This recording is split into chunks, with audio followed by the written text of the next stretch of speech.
రవికుమార్, అలాగే నందిగామ లీడర్స్ బొమ్మిశెట్టి దుర్గాదేవి గారు,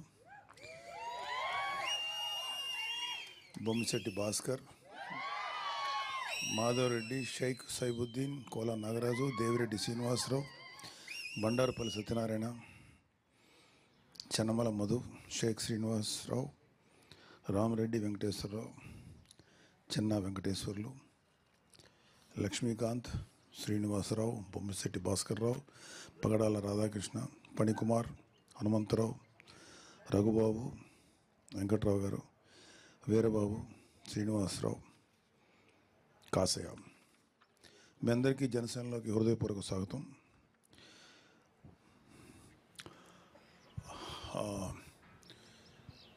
మీరందరూ మీ నేపథ్యం, మీరు ఏ పార్టీ నుంచి వచ్చారో, లేకపోతే అసలు ఏ పార్టీ లేకుండా ఫస్ట్ టైం చేరుతున్నారా, ఇవన్నిటి మీద నేను మాట్లాడదలుచుకోలేదు.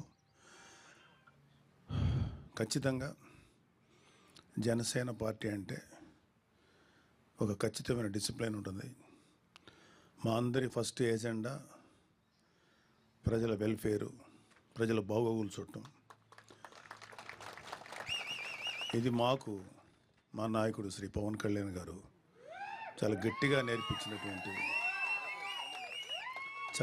నేర్పించినటువంటి పాఠం. లేకపోతే ఆయన ఆశయాలు మా మీద బాగా పనిచేసి ఇలా చేశారు. వారి అడుగుజాడలను మేము అందరూ నడుస్తున్నాం.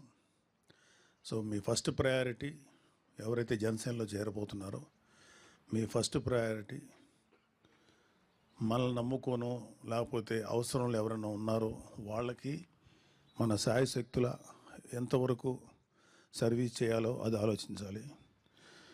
అంతేగాని జనసేనలో చేరుతున్నాం, ప్రభుత్వంలో మనం ఉన్నాం కాబట్టి జనసేనలో చేరి మనం కూడా అడ్వాంటేజ్ పొందాం అనుకుంటే, మేబీ ఎవరికైనా ఏదైనా అవసరం ఉండి ప్రభుత్వం వైపు ఉంటే అది డెఫినెట్గా చేస్తాం. కానీ కేవలం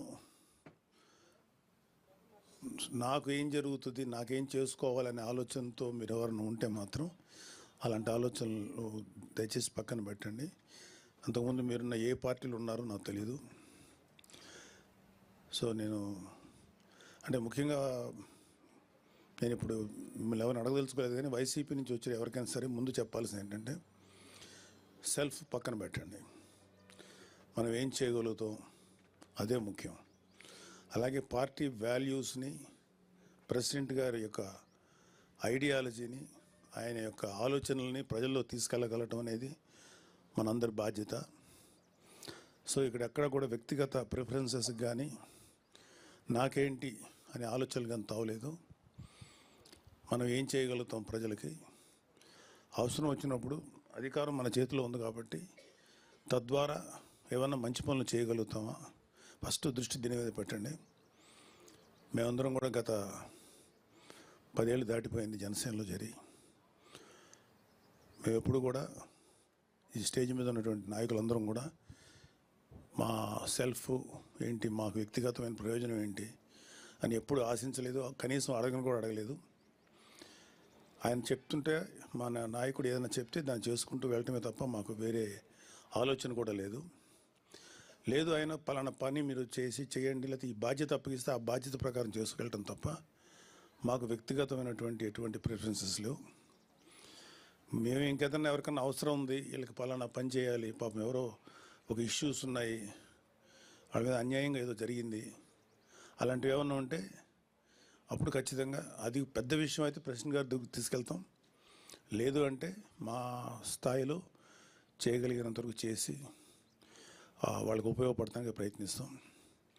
అలాగే జనసేనలో మీరందరూ కూడా మంచి బాధ్యతతో ప్రవర్తించి, బాధ్యతతో కనుక వ్యవహరిస్తే మంచి నాయకులు కాగలుగుతారు. ఇక్కడ జనసేనకు ఉన్నటువంటి ఒకే ఒక పెద్ద ప్లస్ ఏంటంటే, జనసేనలో పనిచేసే ప్రతి ఒక్కళ్ళు కూడా అత్యున్నతమైన స్థానానికి వెళ్ళటానికి ఈ పార్టీ సరైనటువంటి అవకాశం కల్పిస్తుంది. ఎవరైనా సరే పవన్ కళ్యాణ్ గారు లాగా ఇంకా భవిష్యత్తులో ఆయన అత్యున్నతమైనటువంటి శిఖరాలు చేరాలని అందరూ తెలుసు. సో మీరు ఎవరైనా సరే ఏ స్థాయికైనా వెళ్ళొచ్చు. ఇక్కడ మావాడ, మా ఇంటి కురోడా, లేకపోతే మా అన్నయ్య, మా తమ్ముడు, అవన్నీ సెకండరీ. సో మేము ఎప్పుడు కూడా ఎటువంటి స్వార్థపూరితమైన ఆలోచనలు లేకుండా పనిచేసాం కాబట్టి ప్రతి వాళ్ళకి అవకాశం ఉంటుంది. ఇక్కడ ప్రతి వాళ్ళు మంచి స్థాయికి చేరడానికి సరైనటువంటి అవకాశం జనసేన కల్పిస్తుంది. ప్రొవైడెడ్ మీరు నిజాయితీగా, నిస్వార్థంగా ప్రజలకు సేవ చేస్తే మీకు తెలియకుండానే మీరు మంచి పొజిషన్స్కి వెళ్తారని చెప్పి నేను నమ్ముతున్నాను. సో మీరందరూ కూడా మంచి సేవ చేయండి. అలాగే ఎటువంటి కాంట్రవర్సీస్ కానీ గొడవలకు కానీ వెళ్ళకండి. అన్లెస్ పార్టీ అధిష్టానం ఇలా ఉండండి, ఇలా చేయండి ఆదేశిస్తే దాని ప్రకారం చేయాలి తప్ప వ్యక్తిగతంగా మన నిర్ణయాలకు కానీ అవి కానీ పార్టీ మీద రుద్దకుండా పార్టీ ఆలోచనల్ని, పార్టీ ఆశయాలను మాత్రమే ప్రజల్లో తీసుకెళ్దాం. సో వన్స్ అగైన్ మీ అందరికీ పార్టీ నుంచి హృదయపూర్వక సుస్వాగతం. Please welcome. All the best.